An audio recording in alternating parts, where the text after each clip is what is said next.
গত বছর জুলাই মাসে এই সময় আমরা সিকিম বেড়াতে গেছিলাম। সাধারণত সবাই নর্থ সিকিমটাই বেশি যায়, কিন্তু আমাদের যে প্যাকেজ ছিল সেটা ছিল ইস্ট সিকিমে। পাহাড় সম্বন্ধে আমাদের কোনো দিনই কোনো অভিজ্ঞতা নাই, সত্যি কথা বলতে। সমুদ্রে গেছি বহুবার, বহু জায়গার সমুদ্রে গেছি, কিন্তু পাহাড়ে এই প্রথমবার গেলাম। আর সত্যি কথা বলতে আমরা না জানতেই মৃত্যুর মুখ থেকে ঘুরে এসেছি, আজকের দিনে বুঝতে পারছি। কারণ লোনাভলাতে যে ঘটনাটা ঘটেছে, ওয়াটারফলে যেভাবে একই পরিবারের 9 জন ভেসে গেল, সেইটা যখন দেখছি তখন ভয়ে বুক কেঁপে উঠছে আমাদের।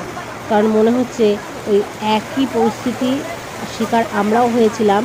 অর্থাৎ সেই বিপদটা আমাদের আসেনি, কিন্তু সেই বিপদটা হয়তো আসতে পারত। কারণ সত্যি কথা, আমরা পাহাড়ে ঘুরতে চাই, কিন্তু পাহাড়ের পরিবেশ সম্বন্ধে আমাদের কোনো আইডিয়াই নাই। ঝর্নার জল, প্রাকৃতিক দৃশ্য খুবই ভালো লাগে, আমাদের সবারই মন কাড়ে। আমরা ঝর্নার জল তো আর সচরাচর দেখতে পাই না, এই তো জীবনে প্রথমবার দেখলাম। তো আনন্দে আপ্লুত হয়ে একদম ঝর্নার কাছে আমরা চলে যাই, ফটো তুলি, ভিডিও করি, উপভোগ করি জিনিসগুলো। কিন্তু সেইটা যে নিমেষের মধ্যে কখন সেই প্রকৃতি ভয়াবহ রূপ, দানবীয় রূপ নিয়ে নেয়, সেটা কেউ বলতে পারে না। তো গত বছর আমরা যখন গেছিলাম ইস্ট সিকিম বেড়াতে, তখন একদম ঝর্নার গায়ে জলগুলো হাত দিয়ে ঘাঁটছিলাম। যে ঝর্নার যে জলগুলো দিকে বয়ে যাচ্ছিলো, সেই জলটা গিয়ে তিস্তা নদীতে মিশছে। তা সেই জলগুলো পার হচ্ছিলাম, পাথরে পাথরে আমরা হাঁটছিলাম, কী আনন্দই না লাগছিলো। কিন্তু আজকে যখন লোনাভলার ঘটনাটা দেখছি, তখন বুঝতে পারছি আমরা কিন্তু ঠিক একই পরিস্থিতিতে, একই জায়গায়, ওইভাবেই আমরাও কিন্তু পাহাড়ে ঘুরে এসেছি। কিন্তু আমাদের কপাল ভালো ছিল, তাই হয়তো আমরা বেঁচে গেছি। তা না হলে আমরাও কিন্তু বর্ষাকালে জুলাই মাসেই ঘুরতে গেছিলাম। বরফ গড়া জল অনবরত এইভাবে পড়ছিল, যে কোনো মুহূর্তে বন্যা পরিস্থিতি কিন্তু আমাদের হতে পারত। তো বন্ধুরা, যারাই আপনারা পাহাড়ে ঘুরতে যাবেন, তাদেরকে বারবার করে বলছি, কারণ ইন্টারনেটের দিকে সবাই দেখতে পাচ্ছি, আমরাও সতর্ক হয়ে গেলাম, কিন্তু আমরা সতর্ক না হয়েই কিন্তু আমরাও কিন্তু ঠিক একইভাবে ঝর্নার ওই চট্টান জায়গায় আমরা দেখছি প্রচুর বরফ গড়া জল আসছে, কিন্তু আমাদের কোনো আইডিয়াই ছিল না যে এই জলটা যে কোনো সময় বৃষ্টি হতে পারে, বন্যার রূপ নিতে পারে, জল বেড়ে যেতে পারে।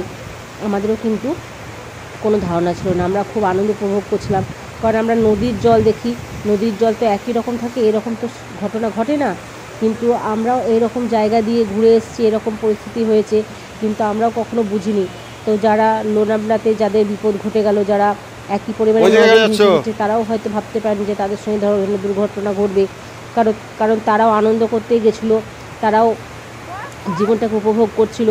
প্রকৃতির এরকম সৌন্দর্য দেখে সবাই চায় একটু, সবার হাতে এখন মোবাইল ফোন, ক্যামেরা, সবাই চায় ক্যামেরা বন্দি করতে, আমরাও করেছিলাম। কিন্তু এখন বুঝতে পারছি যে আমাদের সঙ্গে কিন্তু এই বিপদটা ঘটতে পারতো, এরকম ভয়ঙ্কর ভয়াবহ জিনিসটা হতে পারতো, যেটা ওই পরিবারের সঙ্গে হয়েছে। সেই সময় আমরা খুব উপভোগ করেছিলাম, আনন্দ পেয়েছিলাম, খুব ভালো লেগেছিলো। ঝর্নার জল চোখের সামনে, জীবনে প্রথমবার এইভাবে দেখছি। কিন্তু যাদের পরিবারটা এভাবে ভেসে গেছে, তাদেরও হয়তো সেরকমই আনন্দ লেগেছিলো। আর দেখছিলাম তো সেই জায়গাটাও ঠিক এরকমই চট্টান ছিল, এরকমই অল্প অল্প জল আসছিল, ঝর্নার জল হঠাৎ করেই বেড়ে গেছিলো। তা আমরা যখন জুলাই মাসে গেছিলাম, তখনও কিন্তু এরকম অবস্থাই ছিল। সত্যি ঝর্না দেখতে খুবই সুন্দর, কিন্তু খুবই ভয়াবহ বটে। প্রকৃতি যতটাই সুন্দর, ততটাই কিন্তু দানবীয় রূপ নিতে পারে। এর চোখের সামনে এই ঝর্নাটা দেখছেন, খুব ভয়াবহ লাগছে দেখতে।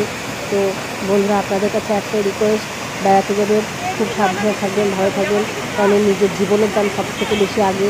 তো আমরাও হয়তো অতটা সতর্ক হইনি, কিন্তু এখন এইসব দেখে শুনে আমাদেরও এখন খুব ভালো লাগছে, ভয় লাগছে যে সত্যি কথাই জায়গা আমরা জীবনে ফিরে এসেছি, তবে সেই পরিবারের জন্য খুব দুঃখ লাগছে, খারাপ লাগছে, তাদের জীবনে এরকম ঘটেছে।